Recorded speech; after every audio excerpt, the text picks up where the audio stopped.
आप सभी को नमस्कार। मेरा नाम राजीव गुप्ता है। लोग प्यार से मुझे टाइगर राजीव बिंदास बोलते हैं।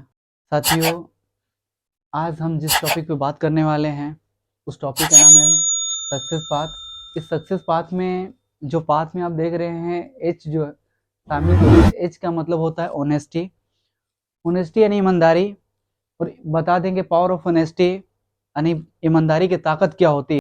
ईमानदारी, एक छोटी सी एग्जांपल आपको बता के हम बताना चाहते हैं कि जैसे मेरा मोबाइल मान लीजिए ख़राब हो गया और हम मार्केट के अंदर उसे बनवाने के लिए लेके जाते हैं, तो कोशिश करते हैं कि हम 2-4 दुकानों पे जाकर पता कर लें कि कौन व्यक्ति कितना ले रहा है और मेरे इस मोबाइल के अंदर क्या खराबी है। तो जब हम जाते हैं मार्केट के अंदर और एक दुकानदार से पूछते हैं कि भाई साहब ये ख़राब हो गया है, इसे बनाना है, तो उन्होंने बताया कि इसमें एक आइटम ख़राब है, इसका कीमत 500 रुपये लगेगा और ये बिल्कुल सही हो जाएगा।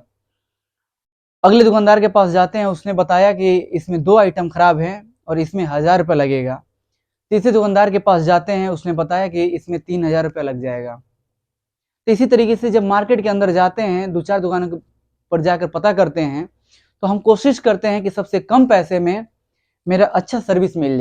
तो कोशिश करते हैं कि जो कम पैसा ले रहा है उसके पास हम दे देते हैं बनाने के लिए, और वो जो 500 रुपये में जो एक आइटम बोला था खराब है वो बनाया और पूरी तरीके से अच्छा हो गया मोबाइल और वो अच्छी तरीके से चलने लगा।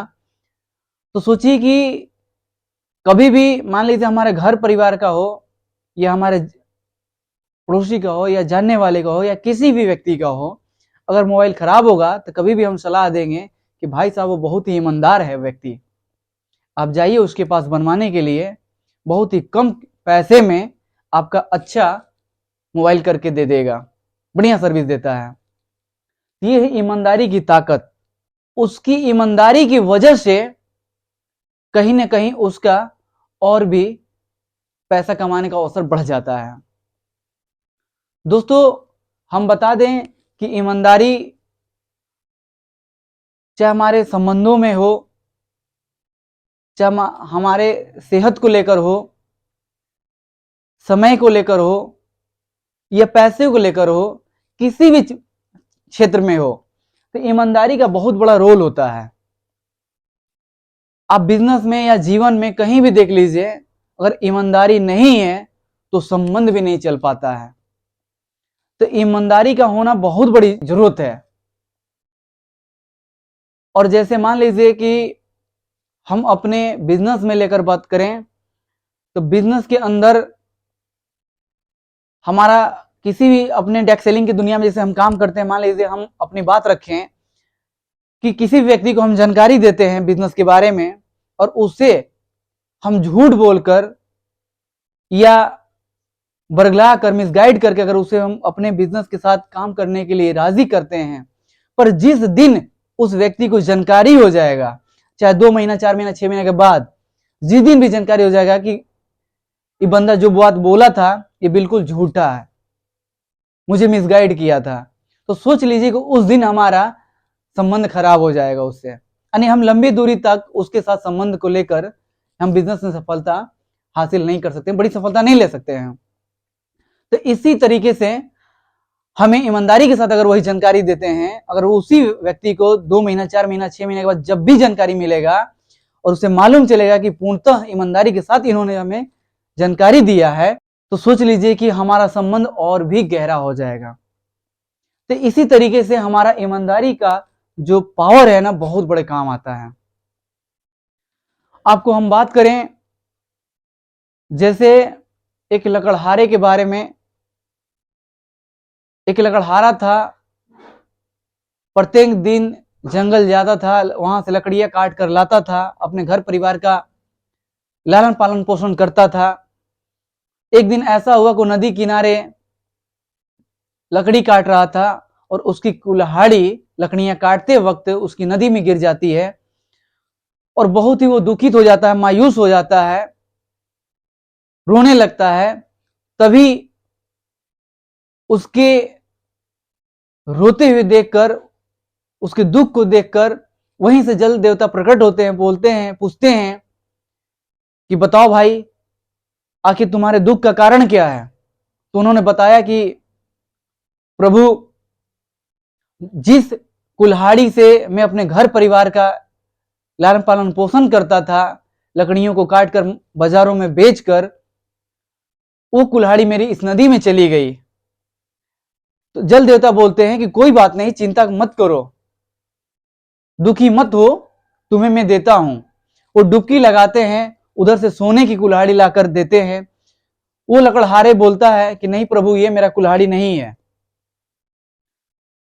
बोलते हैं कोई बात नहीं, फिर डुबकी लगाते हैं जल देवता और उधर से चांदी के कुल्हाड़ी को लाकर देते हैं। फिर भी लकड़हारे बोलता है कि नहीं प्रभु, ये मेरा कुल्हाड़ी नहीं है।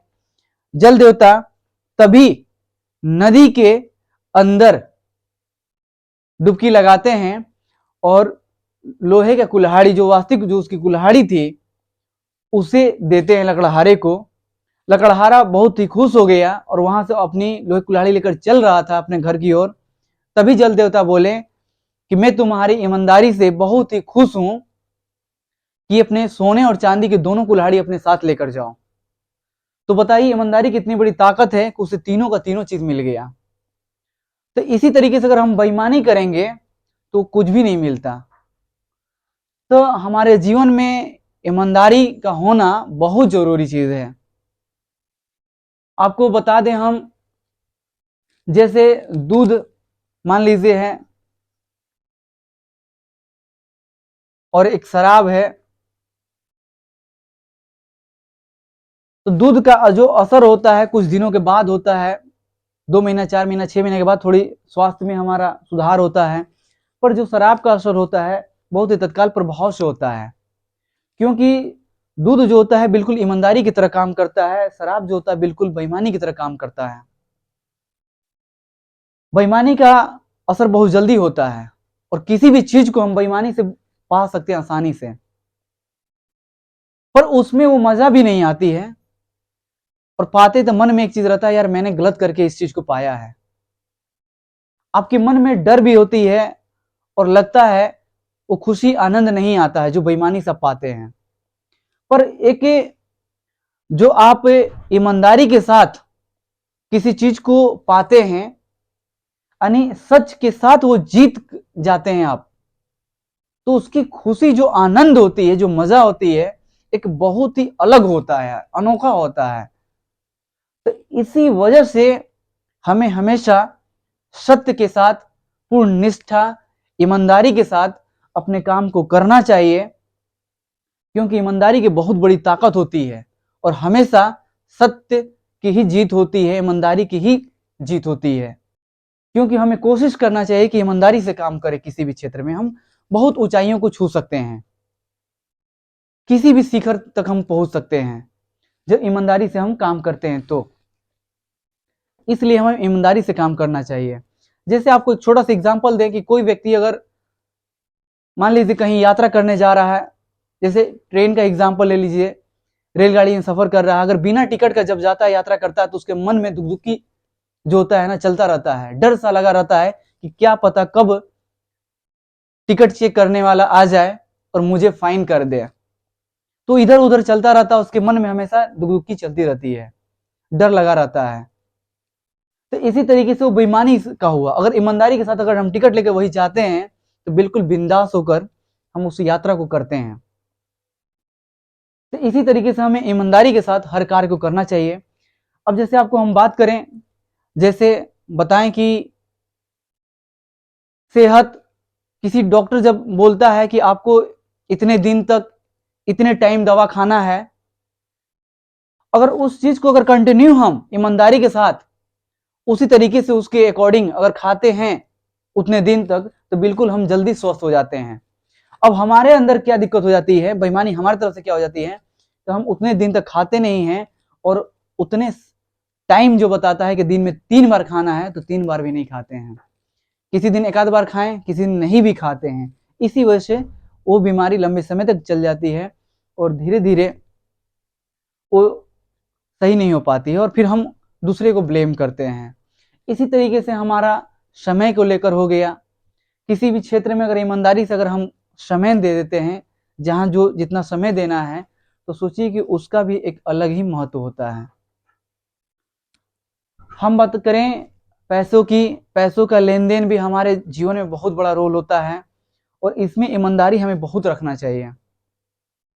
बहुत सारे लोग पैसे के क्षेत्र में ज़्यादातर बेईमानी करते हैं, पर मैं कहूँगा भाई साहब, कोशिश करिए कि ईमानदारी उसमें लाइए अपने अंदर, और हम भी अपने जीवन में ईमानदारी लाएं और दूसरों के लिए भी ये बात रखें, ताकि हम भी अमल करें, अगला भी अमल करेगा तो इसका जो पावर है उसे देखने को मिलेगा।